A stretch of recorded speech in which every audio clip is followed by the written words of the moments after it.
Hello everyone, welcome to dairy technology series. ये हमारा दूसरा क्लास है जिसमें हम मिल्क की डेफिनेशन समझेंगे। जो मिल्क की डेफिनेशन हमने लिखी है सुकुमार डे बुक के अकॉर्डिंग है, आउटलाइंस ऑफ डेली टेक्नोलॉजी। तो स्टार्ट करते हैं। Milk may be define as whole fresh clean lacteal secretion obtain by the complete milking of one or more healthy milk animal. इसका मतलब ये हुआ एक और एक से अधिक हेल्दी एनिमल द्वारा दिए गए लेक्टियल सेक्रेशन। लेक्टियल सेक्रेशन का मतलब ये होता है दूध का उत्पादन करना। सेक्रेशन का मतलब दूध निकालना होता है, लेक्टियल का मतलब होता है दूध का उत्पन्न होना। तो milk may be define as whole fresh clean lacteal secretion obtain by the complete milking of one or more healthy milk animal. आगे बढ़ते हैं तो लिखा है excluding the obtain with in 15 days. यहाँ आएगा 15 days before and 5 days after calving or such period as may be necessary to render the milk practically free from cholesterol। मतलब इसमें ध्यान रखने की बात यह है कि जो मिल्क होता है वो काल्विंग के मतलब 15 दिन पहले और 5 दिन बाद, जो 5 दिन तक हाँ ब्याने के बाद जो 5 दिन तक मिल्क जो देते हैं उसको कोलेस्ट्रम बोलते हैं। और जो बछड़ा देती है कोई एनिमल बछड़ा देता है तो वो 15 दिन पहले से ही दूध देना बंद कर देता है। हालांकि प्रैक्टिकली देखें तो ये और भी पहले दूध देना बंद कर सकता है, जैसे 1 महीने 2 महीने, लेकिन नॉर्मली देखा जाए तो 15 दिन, ये बुक के अकॉर्डिंग 15 दिन लिखा है। और बछड़ा देने के 5 दिन तक जो प्रोड्यूस करता है उसको हम कोलेस्ट्रम कहते हैं। और यहाँ लिखा है कि milk practically free from colostrum, तो जो 5 दिन तक देता है उससे फ्री होना चाहिए, मतलब कोलेस्ट्रम से फ्री होना चाहिए। और it's all contain the minimum percentage of milk fat and solid not fat, मतलब जो उसका मिनिमम स्टैंडर्ड है फैट एसएनएफ का वो कंटेन करना चाहिए। आगे आगे समझते हैं कोलेस्ट्रम ऑफ काउ। कोलेस्ट्रम क्या है ये समझते हैं। तो colostrum is the first milk produced by mother cow or buffalo immediately after calving. It is thick, yellowish, and rich in antibodies and nutrients that help protect newborn calf from disease। जो colostrum होता है वो first milk जो किसी mother काऊ buffalo द्वारा produce किया जाता है। फर्स्ट मिल्क का मतलब ये हुआ कि बछड़ा देने के बाद 5 दिन तक जो प्रोड्यूस करती है एनिमल उसको हम कोलेस्ट्रम कहते हैं। अब इसमें एक बात आती है, जैसे ही बछड़ा बाहर आता है वैसे ही उसको जो एक 1 आवर के अंदर उसको कोलेस्ट्रम दिया जाता है, जिससे वो जो न्यू बोर्न काफ होगा वो डिसीज से उसको बचाएगा। जो नॉर्मली इन्वायरमेंट में आने के बाद बहुत सारे बैक्टीरिया होते हैं जिनसे नए न्यू काफ को प्रॉब्लम्स हो सकती है, तो उनसे प्रिवेंट करता है। और गोल्डन आवर बोला जाता है जिसको, जिसमें बछड़ा देने के 1 घंटे के अंदर में उसको कोलेस्ट्रम फीड कराया जाता है, जिससे वो एंटीबॉडीज और न्यूट्रिएंट्स उसको मिले। न्यूट्रिएंट्स मिलेंगे तो उसकी ग्रोथ अच्छे से होगी। आगे बात करते हैं chemical composition of buffalo milk. हम मोटा मोटा देखेंगे केमिकल कंपोजिशन सुकुमार डे के अकॉर्डिंग है, तो ये इसमें कंपोजिशन कि जो बफेलो मिल्क होता है उसमें होता क्या है नॉर्मली, ये समझना जरूरी है। तो वाटर इन अप्रोक्स लिखा हुआ है, ये जो परसेंट है ये अप्रोक्स है। ये नॉर्मली हम इसको फिक्स नहीं बोल सकते क्योंकि कि ये ब्रीड लैक्टेशन स्टेज इन सारी चीज़ों पर, फीडिंग पर, इन पर डिपेंड करता है कि उनके कंपोजिशन क्या होंगे। वाटर की बात करें तो 84.2%, fat 6.6%, protein 3.9%, lactose 5.2%, S 0.8%. This is approx, it's not confirm. हम ये कंफर्म नहीं कह सकते कि ये हमेशा ऑल टाइम ये फिक्स परसेंटेज रहेंगे, बिकॉज ये बहुत सारे पॉइंट्स पर डिपेंड करता है कि कितना फैट परसेंट होगा, कितना प्रोटीन होगा। मेनली हम बात करें तो ये ब्रीड और फीडिंग पर डिपेंड करता है। जैसे एग्जांपल मान सकते हैं मुर्रा, जाफरा, जो जाफराबादी बफेलो होगी उसका जो फैट परसेंट होगा वो अधिक होगा, और मुर्रा वेज का उसके कंपैरिजन में कम होगा।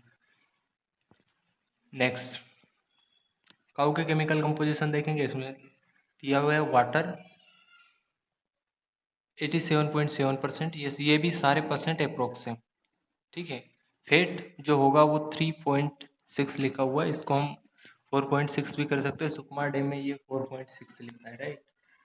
तो ये यहाँ जो 3.6 लिखा है ये फॉरेन ब्रीड जैसे एसएफ काऊ हो गए, जो ज़्यादा क्वांटिटी में मिल्क प्रोड्यूस करता है उनका फैट परसेंट कम होगा, और जो कम क्वांटिटी में जैसे देसी काऊ हो गई जिसका फैट परसेंटेज अधिक होगा, जैसे 4.6 की हम बात कर रहे हैं, तो ऐसा अप्रोक्स हो सकता है। बट ये ब्रीड और फीडिंग पर डिपेंड करता है, और मेनली हम जो फॉरेन काउज आती है जैसे एचएफ हो गई, इनका जो फैट परसेंट होता है वो 3.6 अप्रोक्स इतना ही होता है। प्रोटीन 3.4, बफेलो से थोड़ा कम। Lactose 4.9, S 0.7%। नीचे यहाँ लिखा हुआ है कि cow milk is lower in fat, total solid and SNF comparison to buffalo. जो बफेलो होती है उसके कंपैरिजन में काऊ के मिल्क के जो कंपोनेंट है वो कम मात्रा में पाए जाते हैं, जैसे फैट हो गया, एसएनएफ हो गया, प्रोटीन, लैक्टोज, ये सारे कंपोनेंट बफेलो में अधिक मात्रा में पाए जाते हैं। इसका कारण ये ब्रीड है, और दूसरी चीज है कि क्वांटिटी भी हो सकती है। जैसे buffalo milk 7 litre 8 litre approx देती है, और वहीं हम देखेंगे काऊ जो ऐसे गाय होती है उसका जो क्वांटिटी होता है वो एक बार में 10-12 लीटर होता है, जिससे भी काफी इफेक्ट पड़ता है। आगे केमिकल कंपोजिशन ऑफ गोट। इसमें वाटर दिया है 86.5%, fat 4.5%, protein 3.5%, lactose 4.7%, ash 0.8%। Goat milk is to digest, easy होता है डाइजेस्ट में, as similar fat globules compare to cow और बफेलो, ठीक है। लगभग हम ये बोल सकते हैं एचएफ गाय से ज़्यादा फैट परसेंटेज होता है, और ये जो गोट मिल्क होता है ये डाइजेशन में इजी होता है, जल्दी डाइजेस्ट होता है, ज़्यादा यूजफुल हो सकता है, ठीक है। आगे सीप की बात की है तो सीप में फैट परसेंट बहुत अधिक होता है, 7%, बफेलो से भी ज़्यादा अप्रोक्स जो बफेलो देगा देखो। लेकिन नॉर्मली हम देखते हैं, प्रैक्टिकली बात करें तो काफ़ी जगह पर हम देखते हैं जहाँ बफेलो का 8% फेट हो सकता है, 7%, 9% फेट परसेंट तक देखा है मैंने। डेयरी में जॉब किया हुआ है तो मुझे पता है कि फेट परसेंटेज 11 तक भी हो सकता है, लेकिन बुक के अकॉर्डिंग 6.5 ही जो अप्रोक्स दिया उन्होंने, 6.6 वही अप्रोक्स होगा। तो वाटर इसमें दिया है 81.2%, फेट 7%, प्रोटीन 5.6%। तो हम देखेंगे काऊ और बफेलो मिल्क, गोट मिल्क के कंपैरिजन में जो सीप का होता है, सीप मतलब भेड़, उसके मिल्क में प्रोटीन की मात्रा अधिक होती है। लैक्टोज 4.5 और एस 0.7%। यह लिखा है नीचे, देखेंगे थोड़ा, इसको पढ़ लेते हैं तो थोड़ा फायदा हो जाता है ये समझने में कि इनमें डिफरेंस क्या है। यहाँ लिखा है sheep milk is richer in fat, protein, minerals and vitamin compare to cow milk and is easy to digest. वही बात की है, डाइजेस्ट होने में इजी होता है, और जो काउ मिल्क के कंपैरिजन में इसमें minerals, vitamin, protein, fat content अधिक मात्रा में होता है। आगे बात करते हैं। ये जरूरी नहीं है जानना, डेयरी में इसका यूज नहीं है, लेकिन समझ लेते हैं। केमिकल कंपोजिशन ऑफ ह्यूमन में कितने परसेंट अप्रोक्स होता है। ये सारे स्टैंडर्ड जो दिए ये फिक्स नहीं है, अप्रोक्स है, right. Water 87.5%, fat 3.5%, protein 1.1%, lactose 7% and S 0.2%। अब समझना ये जरूरी है कि जो बच्चा होता है उसको हमेशा डॉक्टर ये सजेस्ट करता है कि काऊ मिल्क ही पिलाया जाए। उसका रीजन ये होता है, कौन सा रीजन? फैट परसेंटेज इक्वली लगभग लगभग बराबर होता है काऊ में और ह्यूमन में। प्रोटीन प्रोटीन काऊ मिल्क में बफेलो मिल्क के कंपैरिजन में कम होता है, ये भी फायदा है। इसमें लैक्टोज 7% होता है, जिससे बच्चे को कार्बोहाइड्रेट मिलती है। लैक्टोज हमेशा कार्बोहाइड्रेट प्रोवाइड करता है, इससे बच्चे को एनर्जी मिलती है। यहाँ लिखा हुआ है natural food, safe hygiene, essential for health, support brain development, boost immunity. Immunity बढ़ाता है और ब्रेन के डेवलपमेंट में हेल्प करता है ह्यूमन का जो मिल्क होता है। इसीलिए आप देखोगे जो बच्चा होता है वो धीरे धीरे धीरे अलग अलग लैंग्वेज सीखता है। 1-2 साल में धीरे धीरे उसका डेवलपमेंट होता है, ब्रेन डेवलपमेंट होता है, जिससे वो काफ़ी सारी चीज़ें सीखता है। तो हर इस वीडियो से हम ये समझते हैं कि हर केस में, चाहे वो ह्यूमन का बेबी क्यों ना हो या वो काऊ का हो या बफेलो का हो, जो न्यू बोर्न बेबी होता है फीडिंग उसको फीड कराना, उसका जो खाना होगा, बच्चा पहले जन्म लेते ही दूध ही पीता है, तो जो दूध होता है उसकी क्वालिटी बहुत ज़्यादा इम्पोर्टेंट है उसके फ्यूचर में। वो कैसे डेवलप होगा, उसका ब्रेन कैसे काम करेगा, उसकी बॉडी कैसे रहेगी, ये सारी चीज़ें इन पर डिपेंड करती है। तो थैंक यू वेरी मच। हमारा वीडियो काफ़ी लंबा हो गया, मिलते हैं नेक्स्ट वीडियो में। तब तक के लिए tata bye bye, thank you.